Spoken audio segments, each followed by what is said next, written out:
आज हम भगवद गीता के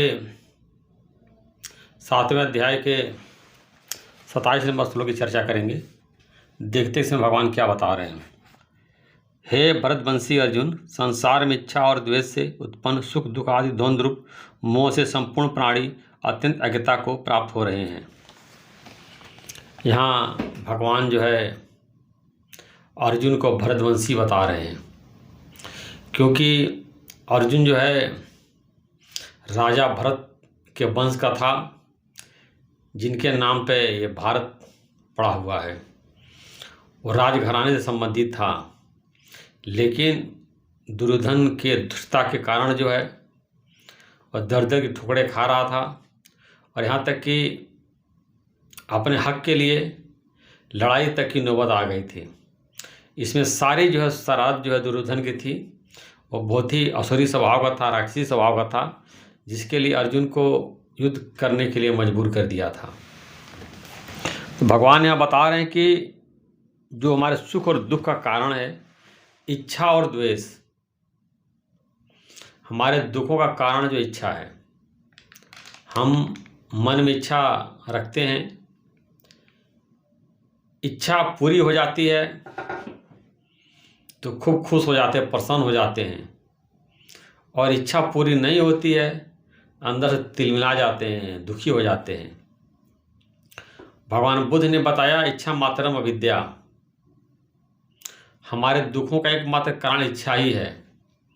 लेकिन भगवान यहाँ पर दुखों का कारण जो द्वेष को ही बता रहे हैं।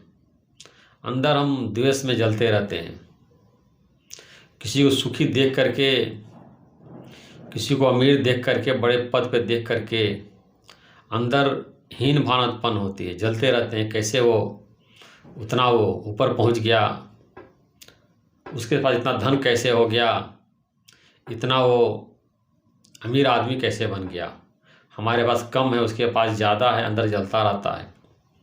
और केवल गरीब आदमी अमीर से नहीं जलता है, कभी कभी जो है अमीर आदमी कोई गरीब आदमी उसके बराबर हो जाता है, धन बढ़ जाता है, संपत्ति बढ़ जाती है तो ईर्ष्या करने लगता है, द्वेष करने लगता है कि ये कल गरीब था आज हमारे बराबर हो गया। तो द्वेष अमीर में भी होता है, गरीब में भी होता है। एक दूसरे से लोग जो है ईर्ष्या करते रहते, जलते रहते हैं। भगवान ने इसको द्वंद्व बताया, इसके कारण जो सारे प्राणी जो है अत्यंत अज्ञता को प्राप्त हो रहे हैं। भगवान बता रहे हैं हमारे अज्ञान का दो ही कारण है, इच्छा और द्वेष। इसके कारण जो है अज्ञानी बने हुए हैं। अगर अपने अंदर से इच्छा को हटा लें और द्वेष को अगर हटा लेते हैं तो हमारा ज्ञान निवृत्त हो जाता है। तो कितना सिंपल पहचान भगवान ने बताया है कि अज्ञान के विषय में क्या चीज़ अगर आपका चला गया तो आप ज्ञानी हैं। सिर्फ दो बात अंदर से हटा लीजिए, आप ज्ञानी हैं। एक इच्छा हटा लीजिए अपने अंदर से, संसार किसी भी पदार्थ की इच्छा नहीं है, अपने आप में जो आपको मिल रहा है यथा प्राप्त में संतुष्ट हैं, और दूसरे के पास है उसे द्वेष नहीं कर रहे हैं। मान लीजिए आग पास नहीं है दूसरे के पास, लेकिन आपको द्वेष नहीं हो रही है। जैसे देखिए इसमें भगवान हनुमान जी का बहुत अच्छा उदाहरण आता है कि हनुमान जी के प्रयास से विभीषण को गद्दी मिली, तो हनुमान जी को कोई ईर्ष्या नहीं हुई, कोई द्वेष नहीं हुआ। हनुमान जी के प्रयास से सुग्रीव को गद्दी मिली, हनुमान जी को कोई द्वेष नहीं हुआ। हनुमान जी के प्रयास से भगवान राम को गद्दी मिली, तभी भगवान के अंदर भगवान हनुमान के अंदर कोई ईर्ष्या नहीं, कोई द्वेष नहीं हुआ, हमेशा प्रसन्न रहे। इसीलिए उनको सज्जन कहा जाता है, उनकी महानता है। सबको हेल्प करते हैं, सबको मदद करते हैं, सबको सहायता पहुंचाते हैं। अगर आपको पता करना है आप ज्ञानी तक ज्ञानी हैं तो आप जांच लीजिए, ये पैरामीटर है। अगर आपके अंदर इच्छा है, द्वेष है, तो जितना आप बड़े गद्दी बैठे हैं, कितने बड़े आचार्य हो, कितने बड़े लेक्चर दे रहे हो, कितने बड़े गुरु हो, आप जो है अज्ञानी ही हैं। और अगर आपके अंदर इच्छा निकल गई है, द्वेष निकल गई है, आपके पास कम शिष्य हैं या कोई भी शिष्य नहीं है, आप घर में सामान्य गृहस्थ हैं, आप जो है कोई आपको नहीं जानता है, और आप केवल ज्ञान का अभ्यास करके, गीता का अभ्यास करके, वेद शास्त्र का अभ्यास करके अपने को मुक्त कर लिया है, इच्छा और द्वेष से अपने को रहित कर लिया है तो आप ज्ञानी हैं। और ये दो अगर आपके अंदर है, ये इच्छा और द्वेष, ये दो आप विकार अवगुण आपके अंदर है, तो आप जो है अज्ञानी बने हुए हैं। तो भगवान जो है हम लोगों को समझा रहे हैं कि इस जो है सुख दुख जो है द्वंद्व जो है का कारण जो है इच्छा और द्वेष है। संसार में द्वंद्वी जोड़े हैं, कहीं मान है तो कहीं अपमान है, कहीं लाभ है कहीं हानि है, कहीं जय है कहीं पराजय है। तो ये द्वंद्व रूपी जोड़े हैं, इसका मेन कारण इच्छा द्वेष।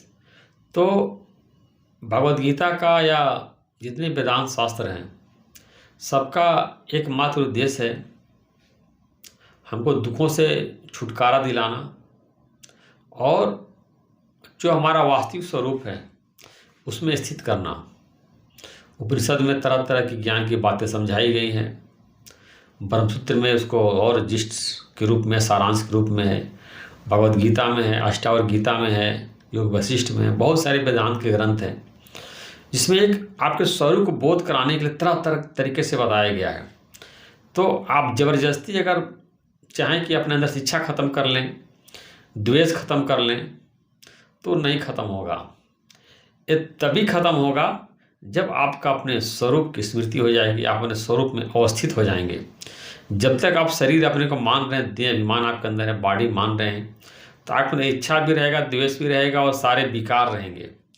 लेकिन जैसे जैसे आप अपने स्वरूप को जानते जाएंगे, अपने स्वरूप में स्थित होते चले जाएंगे, तो आपके अंदर इच्छा और द्वेष बिल्कुल नष्ट हो जाएगा। इसीलिए सत्संग में गुरु जी बताते हैं देह में सब विकार होते हैं, गुरु देह ही से मुक्त करता है। सारे विकार जितने काम, क्रोध, लोभ, मोह, अहंकार, इच्छा, राग, द्वेष सब जो है शरीर में ही होते हैं।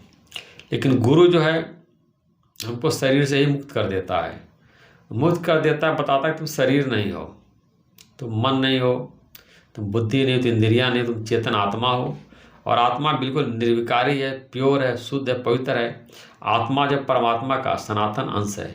इस प्रकार जब हम अपने स्वरूप को जानते हैं, इच्छा और द्वेष से छूट जाते हैं।